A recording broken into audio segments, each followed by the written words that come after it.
Hello everybody, it is I, Jay. Welcome to another mod review for my mod. Jay's Stupid Dumb Mod. Yeah, it feels like forever since I revealed that. But today there is a lot to talk about, as this is the 2.0 update and possibly the last update. Ooh. But anyways, first, before we can even talk about the news, I'm going to talk about altered things from 1.0.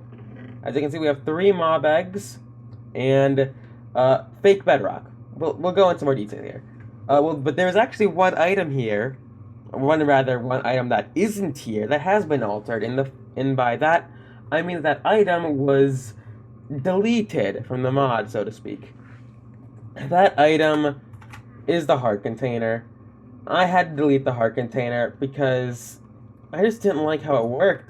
I was trying to find ways to make it permanently increase your health, and just can't be done in like a 1.12.2 version of M Creator. So for now, there won't be any heart container anymore. But there is a heart container-esque item that's in the game that basically replaces it, but is input much farther in the game. Because let's be real here, the heart container was a tad overpowered.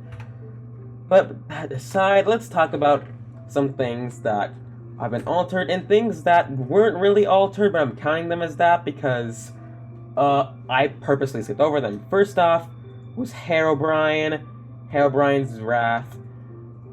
These two were not mentioned on purpose because I thought it'd be a kind of a fun idea to not mention it and see if anyone could find the one frame in the video where I reveal that they exist or run into them in game. So let's just quickly go over them. Herobrine, he spawns naturally. He usually runs away from the player in survival mode. He usually won't attack you. And by killing him, let's just go with a familiar weapon, shall we? Yeah. By killing him, you get... Can you please die, dude? Oh my gosh. Come on. How much... He drops nothing. I thought he dropped something, which means something was I must have thought of something else, but finally is Herobrine's Wrath. Prepare yourself, is all it says. Herobrine's Wrath spawns the true final boss of the game. Herobrine's Wrath has always been the true final boss. I just never showed it off because I thought it'd be cool if it was secret. He does a lot of things. He spawns creepers. He strikes lightning. And he does other things. But that's all I'm really going to show off. I just want to go over that quickly. Next up is the Flying Skeleton Head. The Flying Skeleton Head has been completely altered.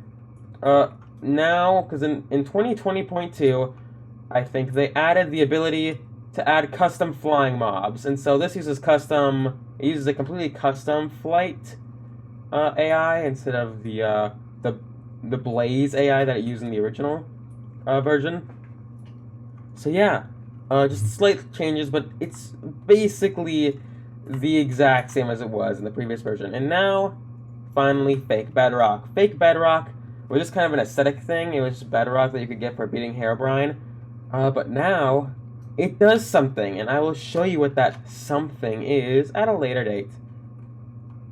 First, or rather now, is some new blocks and items. We have the alternate igniter, the cog, the cherry pie, which is a new food item, corroded flesh, which is for crafting, the cherry tree leaves, the cherry, which is used to make the cherry pie, the cherry planks, the cherry stairs, the cherry fence, the cherry logs, the cherry slab, the cherry trap door, the cherry sapling, the charred stone, the false heart, the block of knowledge, the alternate stone, autumn leaves, autumn logs, autumn planks, autumn stairs, autumn fence, autumn slab, autumn trapdoor, autumn sapling, alternate stone brick, strange computer chip, wanderer's advice, adventure's experience, hero's wit, corroded jelly blob, a lift potion, and a lightning rod. So, what about these in particular is so interesting? Well, first, I'd like to mention that you could probably tell already, there are new biomes. There is the the cherry blossom biome and the autumn biome, as well as the charred biome, which is a lava biome, and some new stones and some new variants and stuff. But you're probably wondering, how do you get these items? Where are these unique biomes? You'd think I would have set this up in one of those unique biomes. But the thing is, to get there, you're gonna need to do something special. Let's go to game mode 0. The main center of this update is, well, if you can't already tell, it is a new dimension. Oh wait, did I screw it? But it is a new dimension. You build the portal, you light it, and you've got your new dimension. Enter the dimension, and we have the new dimension. As you can see, we have the charred biome, the autumn biome, the cherry blossom biome, but also some biomes you haven't seen, like the gravel pit biome, which is used to act as a way to get more gravel, and a few other biomes that aren't here. Actually, no, the gravel pit is... The gravel waste biome is the biome I was like, oh, never mind. But yeah, you have these biomes, and they're just kind of here to get new stuff, but there is also some important things here. You may have seen the false heart in that item list back there. That is in a structure that generates in this dimension. You find that structure, you get the false heart, and it allows you to get to the final boss. Next up is, well, is Wanderer's Advice, Adventurer's Experience, and Hero's Wit. If those sound familiar to you, that's because they're from a game called Genshin Impact. It was a game I had a particularly bad obsession with for a while, and I decided to add these as a way to get easy experience. First is Wanderer's Advice, which gives you 10 EXP. There is the Adventurer's Experience, which gives you 50. And then there's the Hero's Wit, which gives you 200. Very, very useful item. Now, we have 2 more items here. Or, well, 3. But first, we need to go over here and back into this biome to actually see how useful it is. And you may have noticed that here is this green water. This is another new thing that I neglected to show off earlier. It's acid. It's acid.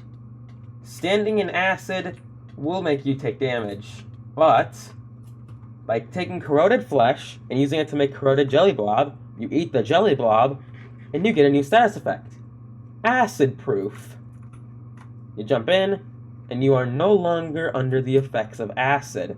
You can go into the acid and you'll be fine. This just added so that acid doesn't get in the way of things. So yeah. So if you ever need to get past some acid, you can always make a jelly blob, but they're not everywhere. It's not too hard to avoid them. Just, it's not that hard. Just use it if you think you'll need it. And now, for the next and final potion, the lift potion. Drink the lift potion, and you get the lift status effect. Now, what does the lift status effect do, you may ask? Well, it lets you fly in survival mode. Pretty cool. This lift potion can be crafted by getting any potion, or just a water bottle, and surrounding it with feathers. And that will get you this lift potion, which will give you 2 minutes of flight in survival mode. Really good. Just make sure you're close to the ground when it expires, because you'll have a bad time if you don't. And lastly, but certainly not least, is the lightning rod. I think you already know what this does just from the name alone. That's right. Right-clicking with this will spawn lightning wherever you look. It is a mid-game item crafted it's a mid-game item crafted. It's kind of difficult how to craft it. I'll let you know when we get there. But now let's go back into game mode 1 so I can show off the ores and stuff. we have a lot of ores in this mod. All ores have nuggets, blocks, standard bar, gem, tools, weapons, and armor. But only some have ore. But first, let's explain what each one is. First is the bottom of the bottom, the worst of the bunch, corundum. It is a gemstone. That's pretty meh. And actually, on the same tier, I think, as corundum. Actually, no, it's not the same tier. But in the second tier is titanium. Yeah, we didn't add titanium in the last version of the mod, so we're adding it now. And that was on purpose, because I knew it was going to do this. You get titanium by mining in the ground, as you can see by ores. And, well, after titanium is chromium. It is another gemstone, and I don't have much to say on it. It's just another gemstone, guys. It has a weapon. It's alright. But then you have sapphire, another gemstone with its unique stuff, ruby with its own unique stuff, and perlite, which is the best of the best, sorta. Oh, and one last one is, that's embarrassing. Last but not least is the geode. Now, what is the point of the geode? Well, you take the geode, you get your pickaxe. Actually, I think you can mine it with just a regular corundum pickaxe. You get your pickaxe, and it drops. In that case, I just got 2 emeralds, but it can drop a random gemstone. Very useful if you just need to find random stuff. But you may notice that there's no ruby or sapphire or perlite ore. How do you get those? Let me introduce you to a new mechanic, the compressor. By taking corundum, titanium, and chromium, and also obsidian, and some crafting stuff we'll show later, you can take them into a compressor. Now let's take here, corundum. In the compressor, you need uranium nuggets as the fuel. It is the only fuel source it accepts. You put it in the corundum, and you press the compress button, and you get corundum dust. You get titanium, you put it in there, you get titanium dust. You take chromium, you go in there, you get chromium dust, you get obsidian, you get 2 of those, you put it in there, you get obsidian dust. Pretty simple mechanic. But what does that have to do with getting those? Well, you take corundum, you mix it with titanium, and... oh, there we go. That was weird. I don't know why it was... okay, I don't know why it's acting like that, but yeah. You can get sapphire dust. And by mixing corundum dust and chromium dust, you get ruby dust.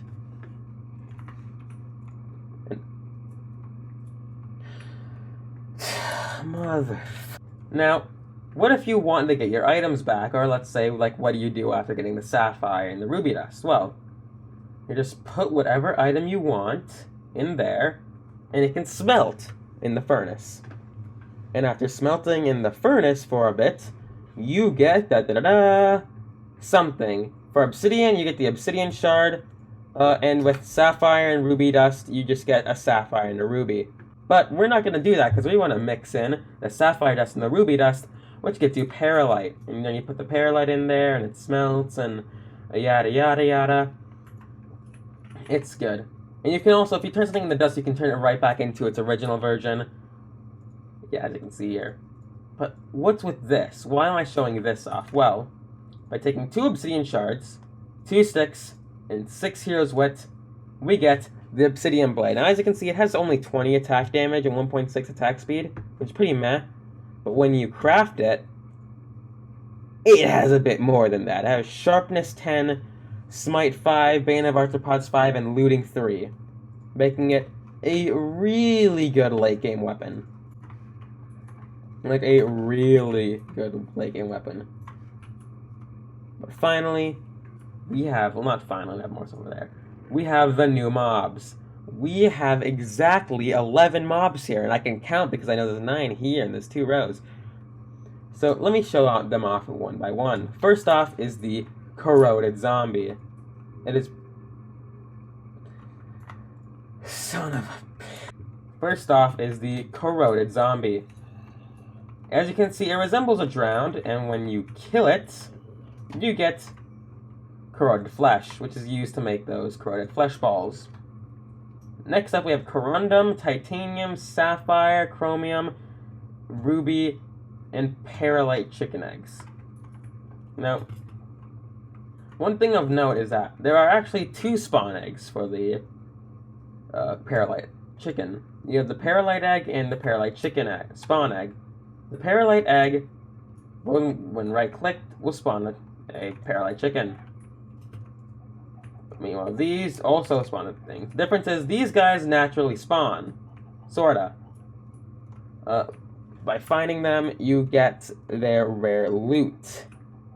Or rather, they drop these. These, you know how like in the last one we had those reeds, which would be used to farm ores. That's like these. These drop their own, kind of nuggets, and you can use those to get infinite resources, basically.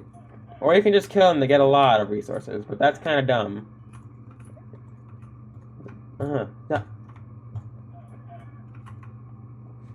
However, jeez, I need to drink water. There is a small difference in one. That is the perlite chicken. The perlite chicken actually has to be crafted. You have to craft the egg, I think by getting a perlite, like getting either 8 perlite blocks and surrounding an egg, or 8 eggs and surrounding it with a perlite block. Probably the former, because I like making expensive recipes. It makes you work harder. As you can see, we're actually, I know what I'm thinking, we're not done yet. We have a couple more. We have the robot, the tungsten golem, the ruby golem, and the spoomer. First off is the robot. It is a robot. That's it. Oh, wow, that was... Hold on. There we go. It drops cogs, which are also needed to fight the final boss. And also used in some other recipes. But next is the tungsten and ruby golem, which I forgot if these are unused or not. I think they spawn in the gemstone forest biomes. I think that may not be right. But who knows? Well, I think the tungsten one does. I don't know about the ruby one. As you can tell, I was doing this last minute. Did I forget to show one off? I think I might have forgotten to show one off. Yeah, the Saboomer. We're going to need to go over here for the Saboomer because it's a bit of a bitch. The Saboomer is it's like the alternate dimensions version of a creeper. It's a spider, and when you kill it, it drops TNT. Or rather, it makes primed TNT. Which is bad. Oh gosh, I don't even know what to say. I'm not on a script, I'm just doing this last minute. As you can see, we have one last boss. The true final boss, AnnoyJ.exe, a strange program made to annoy some dude named Jay. Hey, that's my name.